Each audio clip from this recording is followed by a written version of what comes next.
So, Roseanna Galindo is a data communications coach and patient experience advocate with over 30 years of experience in nonprofit volunteer administration, 16 of which were at a Planetree-designated hospital, where she helped to lead significant patient experience improvement. Currently, she runs her own data storytelling, learning, and development company to help leaders empower themselves to communicate more effectively with data. Her work integrates business analysis and communication to help organizations achieve measurable outcomes. Roseanna, please tell us a little bit about your work. Thank you so much, Denise. I really appreciate your introduction of me. Always, when people introduce me, I'm always like, gosh, it sounds like somebody I want to meet. As Denise said, I have a data storytelling company. My name is Roseanna Galindo. I am a certified business analyst. I am a faculty member in communication, and I am a former patient experience professional at a hospital where I worked for 16 years, helping to lead that patient experience charge. I have returned to really teaching communication and really focused on helping people, specifically in healthcare and nonprofits, but there's that subsection of where they happen together to find and communicate the story and the data more effectively. What I have found is data is intimidating to some people, and we know we're awash in data. Healthcare, like every ecosystem, is inundated with data. And we don't tend to move people. I like to say numbers numb, stories resonate. So data alone is a piece of evidence. It supports ideas, but it doesn't generally move people to decision making. It doesn't move people to act. Stories people tend to find meaningful. Stories affect our limbic system. Stories, which is kind of where that decision making comes from.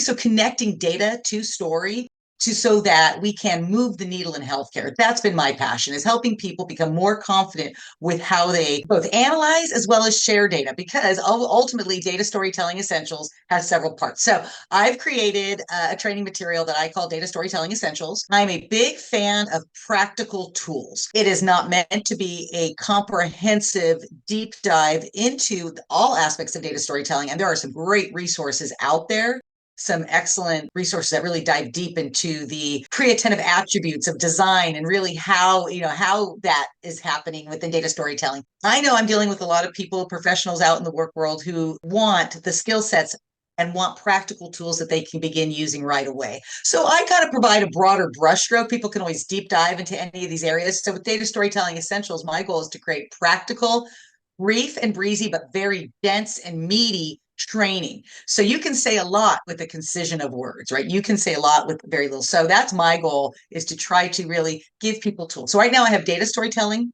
essentials visualization, which is really creating visual charts and graphs from your data. I have narrative, which is then adding on that storytelling component. How do you take your audience on a storytelling journey using a story arc? Because stories have a beginning, middle, and an end. So narrative. And right now I'm working on the data communication planning piece. There's ultimately 6 modules. What you see here is a part of I have on demand. So I have some booklets I created. There's a picture of me with both the data visualization and data narrative booklets. I give those out in-person training. So I do training. I do learning and development on this. I've been doing association trainings where I'll go and do the training, and then the participants, as an add-on, as a plus to my in-person trainings, people have the booklet or the code to get the booklet training and follow-up, because I have on-demand training. Denise has been to both my in-person and done my on-demand training and gave me great feedback to actually help, shore that up and tighten that up. And so I like the idea of having sustained learning.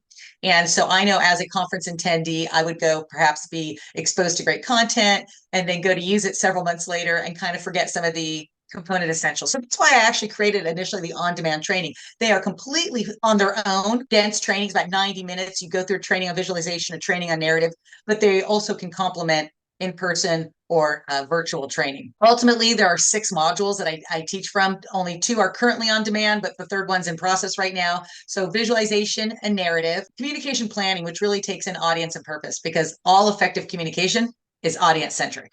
And so it really is the first thing one should really learn with data storytelling, but people always want to go straight to the visualization narrative because it's kind of the sexy and fun part of it. But you really need to take into account the audience. Why are you even talking? What's your goal? And then you have to take into account the culture, for everything from democratizing the data, your access to it, to your audience's reception and familiarity and trust of your data, your own data savviness, right? Your own just understanding central tendencies, samples, population size, just really being able to ask the right questions of the data and knowing how to extract data confidently. And then, of course, the actual presentation, basic public speaking skills. So all those together, though, make up what I call data storytelling essentials. And I provide these services on my website. So I'm doing like, what do I have to offer the community? I have data communication training. I have coaching and training. I do that through my website. I have a blog where I provide fairly dense articles that are really good teaching tips. Almost all of them come from a lecture or a lesson plan or something that I've done in my life. And so it comes from a different aspect. I give tools and practical tips for a variety of things. I have a toolbox that's a growing collection of materials to help people create data stories, including an infographic gallery with quick, easy reminders.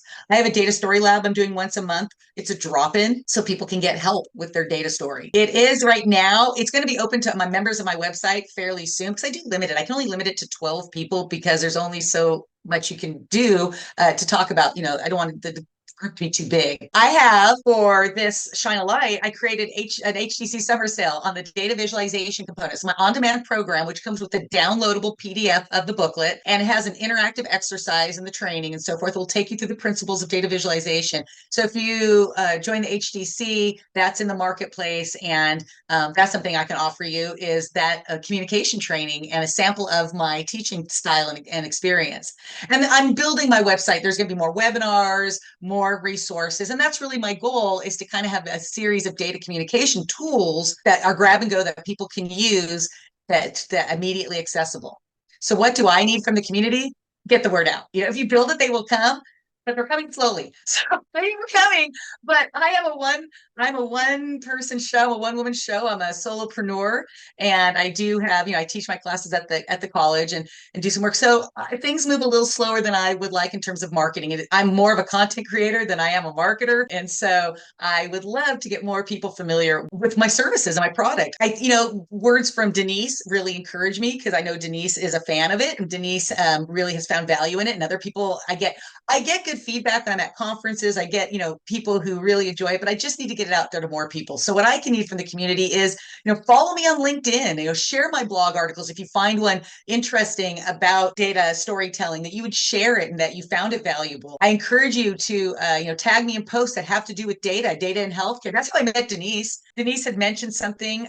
It was when Epic and Press Ganey merged, right? And I was like, wow, that says a lot. And there's some data potential conflicts of interest but anyway, that really, and then I tagged her, and then we ended up having a relationship. And so I really realized that's really an important piece of that whole part. So, that just brings me an awareness to another audience of your network that may be interested in data storytelling, that may find interest in my content. So that's helpful. That's what I need from the community, is awareness.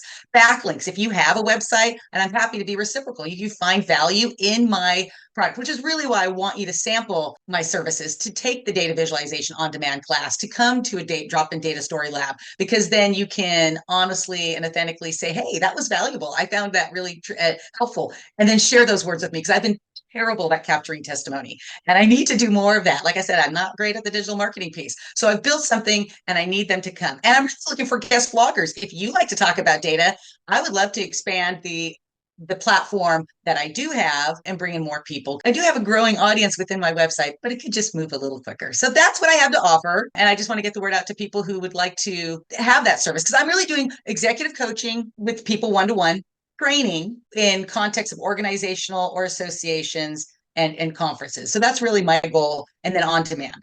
Fantastic. Roseanna, thank you so much for that. I appreciate it.